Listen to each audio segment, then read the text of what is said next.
Hello everyone, welcome back to another What If video. I'd like to thank everyone first for getting me to 5,000 subscribers. It's just insane to see that my channel grew that quickly and that it's getting so much support. I'm truly grateful for it, really, so thank you all. And for my 5,000 subscriber special, I wanted to do something special, something kinda outlandish but interesting. My What If so far have usually focused on one character, with something changing or something happening to them that creates a ripple effect on the rest of the story. But today, we're going to do something different, a scenario that will vastly change the future of this timeline, as we'll be looking at what would happen if the Saiyans were good. Now for this scenario, we're not just going to completely change the Saiyans in nature. They still have their love for battle and all that kind of stuff, but it's also not going to be turning them good over time, like a gradual thing. Rather, we're going to just make it so that they're good at heart to start with, rather than how they were originally. They still love to fight, and they're kind of primitive when it comes to things like how their society works and marriage and all that kind of stuff, and they're still a powerful race of warriors. That said, we're going to keep all of that, but just make them guided in the right direction morally instead of destroying planets for money and power. Dragon Ball Super showed us that Universe 6 has Saiyans that are like this, who are powerful soldiers that like to fight, but they do it for the greater good, rather than just being genociders. So let's go back a little. Just like normal, Frieza recruits the Saiyans to join the Frieza Force. Well, by recruit, he just takes them under his reign, like they don't really have a choice. But their massive strength and numbers are going to be helpful for him. Instead of slaughtering planets constantly with no remorse, the Saiyans act more as backup muscle for the Frieza Force, and occasionally do get into wars with other planets, but only out of necessity, either when provoked, or when they really have no other choice because they're demanded to do it by Frieza. They're basically his slaves after all, so this isn't going to really change the fact that they're going to be fighting a lot. And this slavery is something they're growing tired of. Even though Frieza is immensely strong, the Saiyans are grown impatient with him. A rebellion is brewing. Rather than Beerus suggesting that Frieza destroys the Saiyans, this doesn't happen since the Saiyans aren't a bad thing, so Beerus doesn't really see a need to suggest this. And Frieza, though, he sees them as a problem. Frieza still gets the idea to destroy them, because he sees that they're getting more and more rowdy by the day, and they're getting more powerful. He hears rumors of some Super Saiyan or Super Saiyan God, and this is the final straw for him. Of course, some Saiyans realize that this rebellion means doom for them, and Frieza might eventually get rid of them anyways if they don't rebel. So Bardock decides to at least save his son Kakarot if anything happens to the planet, so not every Saiyan is wiped out by the impending rebellion or destruction of planet Vegeta. His other son Raditz is off-planet with some others, so he knows at least Raditz will be safe too. Kinda like in the Broly movie, one night, he and Guinea steal a space pod and send Kakarot off planet Vegeta to a faraway planet called Earth, in order to give him a chance to survive. Not long after, Frieza arrives to the planet with the intention of destroying it, and this is the perfect opportunity for the Saiyans to rebel.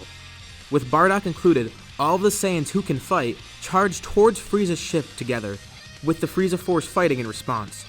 They're able to kill a lot of Frieza soldiers in the process, and they keep pushing towards Frieza, with some of the Frieza Force soldiers actually joining the Saiyans. Yet things change once Frieza himself appears. That was quite an amazing show, monkeys. Sadly, I will have to cut it short. Frieza charges a ball of energy with one finger and flings it towards the planet. Every Saiyan there focuses their efforts on the blast, trying to push it back desperately. Frieza's kinda amused by this, so he just makes the ball larger in response. Every Saiyan present is vaporized, and planet Vegeta and all of those on it are destroyed. Frieza, now feeling much more content and free of worry, goes back to his normal business. On Earth, things go pretty similar to normal.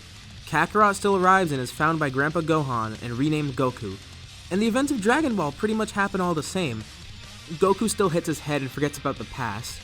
And, it doesn't turn him good because he already was good, but we're just gonna keep him the same.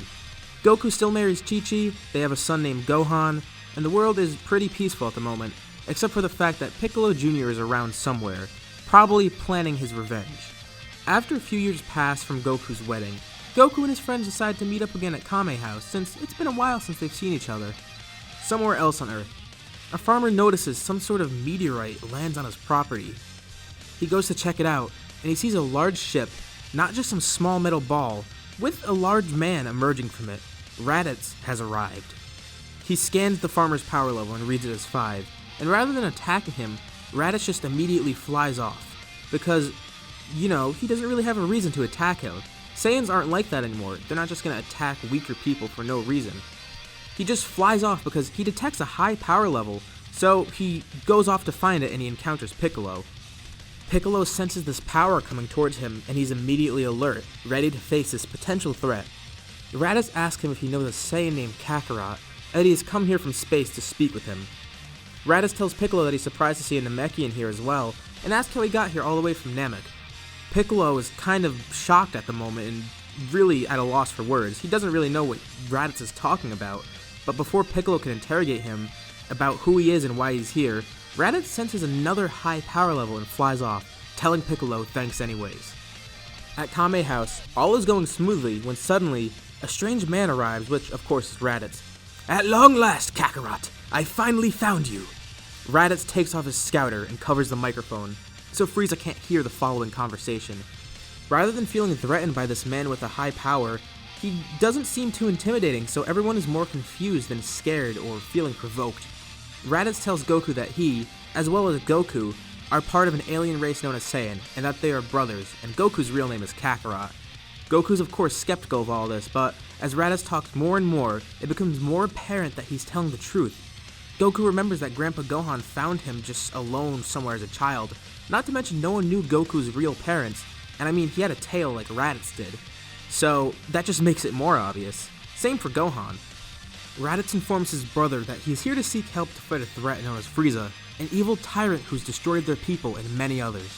Given that the circumstances of Planet Vegeta's destruction were different along with the rebellion, the surviving Saiyans are aware that this is how their planet was destroyed, not by some meteor. Raditz tells Goku that they've been trying to gather all of the remaining Saiyans they can, trying to increase their power in order to defeat Frieza, and they want Kakarot to join. Understandably, Goku is hesitant to agree, but knowing Goku, we can kind of assume that in this scenario he would want to meet some stronger people and he would jump at this opportunity. If Raditz is the weakest of the group, yet still a lot stronger than Goku, Goku sees this as a nice opportunity because there's probably a lot stronger people out there that he can meet. Not just Frieza, but the other Saiyans as well. Krillin and everyone else present protest this and they tell Goku he can't just leave, and that this guy could just be bluffing for all they know. He does have a son to take care of after all and can't just leave Earth.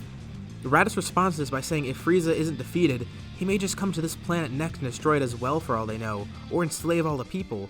While Frieza doesn't have any reason to come to Earth yet, he very well could find out about it in the near or far future and try to take over it to add to his growing empire, or just sell it.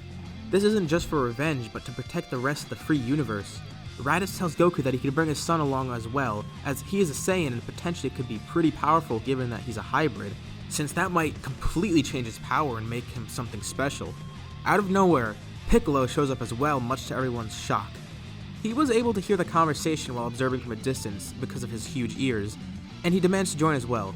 From their brief conversation, Piccolo knows that Raditz apparently knows about the true origins of King Piccolo and Piccolo himself, so Piccolo wants to know about this.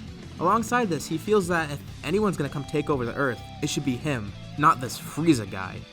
While he could just hang around Earth and take over on his own with Goku absent, Piccolo wants to play the long game. He realizes that even if he does that now, it won't amount to anything since the Saiyans will just come back stronger and defeat him. Or if Piccolo is able to believe Raditz's rhetoric, then Frieza will just come eventually and do the same. He also wants to know more about this Frieza guy as well, so he can get stronger too.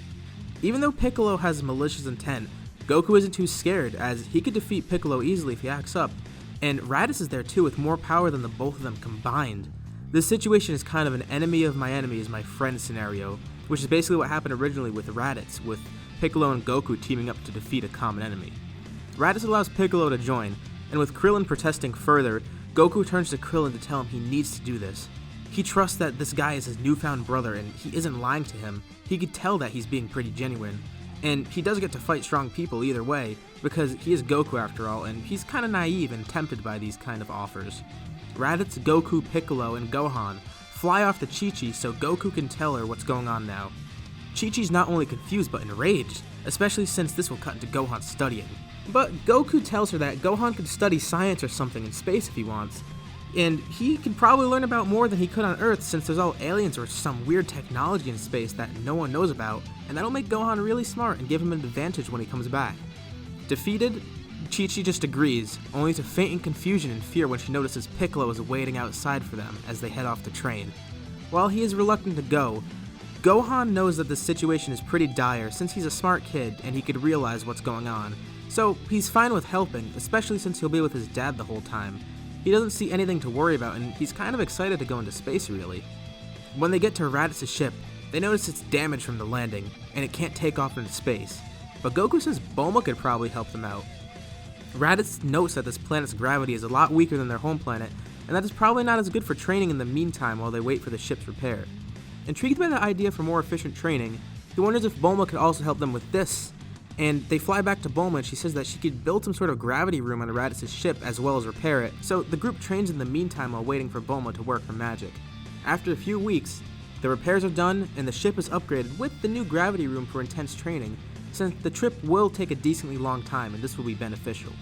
The group boards the ship as it goes off into space, back to the other Saiyans. The journey takes about a year. On the journey, the group is able to grow greatly stronger, and Gohan is being eased into training with Goku around, so he's not really that hesitant to fight this time. Being able to fully tap into his power that we saw in the Saiyan saga, Gohan's power went from around 1300 to close to 4000, given that he has all this intense training, good training partners, and he's also a little more open to fight now. Goku, while not being able to train with King Kai and get the Kaioken or Spirit Bomb, he has a lot of time to train since he doesn't waste most of it running on Snake Way like before. The gravity room also can go higher than the 10 times gravity at King Kai's planet, so Goku is able to achieve a pretty high power level of 13k in his base, with Piccolo close behind at over 11k. Raditz' power jumped around from 1500 to around 15,000, so that's a 10 times increase, and it makes him higher than Goku still, but Goku is catching up. Having good training partners and high gravity makes it easy for everyone to grow more powerful.